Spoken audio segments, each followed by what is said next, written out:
Hey, this is Max. Welcome back to another one of my videos.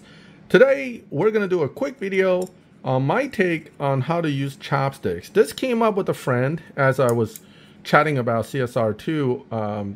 The topic of using chopsticks came up, and I said I would teach you how to use chopsticks because I use chopsticks to eat all the time. So the proper chopsticks technique really isn't that difficult to understand. First thing to really get is you must have the bottom chopstick braced properly in your hand. So that is always between the nook, between the index and thumb, and the fourth finger is used to brace it. Now some people brace it like this. Some people like me use the tip of the finger to brace it. The point is, this is just a chopstick that needs to be braced in place and not move. The real uses of the actual chopstick motion doesn't come from the bottom piece. The bottom piece stays still. So once I have it in place, that doesn't move. The top stick is the one that does the work. However, to get it right, you need to have enough grip and flexibility with your fingers to make the top ones tip. And the point that matters is the tip. You want to practice getting the tip to touch the bottom. This is the real skill part. But you're using 3 fingers to control the chopstick. And the higher you hold it, the more leverage you have. This is typical physics, right? A little bit of leverage here based on where the fulcrum is and the movement of the stick. So you don't need a lot of strength to touch hard to pick up anything.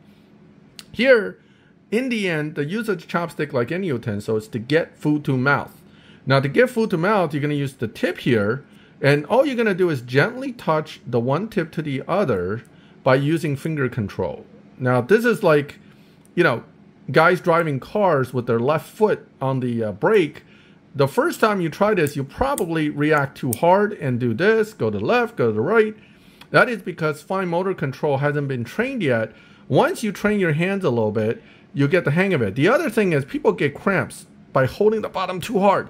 You're not trying to break the chopstick. This is not Kung Fu, okay? You only need to have it lightly between the fourth finger and in the nook so that your bottom stick doesn't move. So the top one is the one that you work on, just gently touching. And we're gonna pick up my favorite ghost from Ghostbuster because he loves food like I do, and that is our friend Slimer.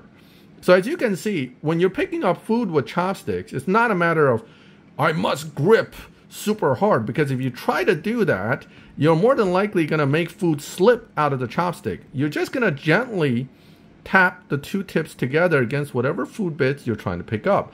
That also prevents you from breaking most of the food. Like if you ever try to pick up tofu with chopsticks, if you pinch too hard, all you're going to do is destroy the tofu. Generally, you just lightly touch the tofu and then you kind of scoop it up. Remember, it can work just like fork, stab. It can work like a scoop by putting the distance just right between the two. You can kind of like scoop up stuff like so. And then you use the tip to pick up stuff. And again, motor control, right? Not too hard. If you're not thinking to touch the tips too hard, it's much easier to just put the 2 tips together. And you'll be fine to pick up stuff with your chopsticks. So that is Maxthegamer's chopstick technique. Once again, some key points. Bottom chopstick does not move, does not need to move, and you do not need to hold it with a death grip so that your hand goes numb. Just gently hold it between the finger and brace it against your fourth finger. You can bend that finger more if it's more comfortable. You can keep it straight if that's more comfortable.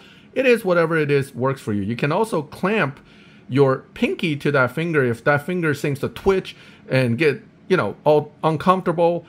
There are different ways, whatever makes your hand comfortable. The top part is lightly held with the 3 fingertips, and you just need to learn to wiggle your index finger and middle finger because the thumb really doesn't move, and just touch the tip. Just practice that. Over time, you get the hang of it. Because I'm holding the chopsticks and viewing through my phone, even you can see, even with some experience, I'm still kind of struggling here and there with it. But again, once you get comfortable with it, it's not very hard. And you don't need to move a lot. It's not trying to slam the tip into each other.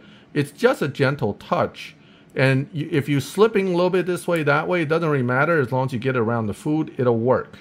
Okay, picking up slippery stuff, hard stuff, and easily breakable stuff will take more practice. But remember, with the leverage of the tips, it takes very little force to pick up anything with the chopsticks. And in the worst case, if it's a really slippery mushrooms, do this. Okay, you can always stab it. There's nothing wrong with that. And don't let anybody tell you different. So that is my quick lesson in chopstick using. I hope you liked that. Any questions, feel free to ask me. If you love Chinese food as much as I do, you really should learn how to use chopsticks and have a little fun showing off to your friends that I do know how to pick up Chinese food with chopsticks properly. And as an end to the video, I am going to give you the 5-year-old's method of holding chopsticks. 5-year-old me used to hold the chopsticks like so, okay, bracing the entire chopstick between my thumb and the nook where the index is. So it's basically side-by-side chopsticks, and then I'm gripping the top chopsticks with 2 fingers, my index and middle finger, and you're using it like this, chop, chop. Okay, this is a 5-year-old method of trying to use chopsticks. It's not the most effective, but if you're really struggling with the other method, I call this the cheater method. It is pretty easy, and you don't need to actually tie up the chopsticks on this end. When you're gripping it like this, you can just see it's almost like a fulcrum with where the end of the chopsticks already touching. But as you can see, it's actually harder to pick up anything using this method. But ultimately, it is a way 5-year-old me was able to pick up stuff with chopsticks until I learned how to actually use it. So there you go. All my chopstick techniques, all my secrets revealed. Let me know what you think. Any questions, feel free to ask me in chat. And if you don't get it, don't worry. In the worst case scenario, almost all Chinese restaurants have forks. In any case, I hope you liked the video. Leave a like if you liked the video. Feel free to comment. Subscribe to the channel, and you'll get useless videos like this from me at all times. Don't forget to hit that bell so you actually get notified. And as always, thank you for watching my videos. I'll catch you next time.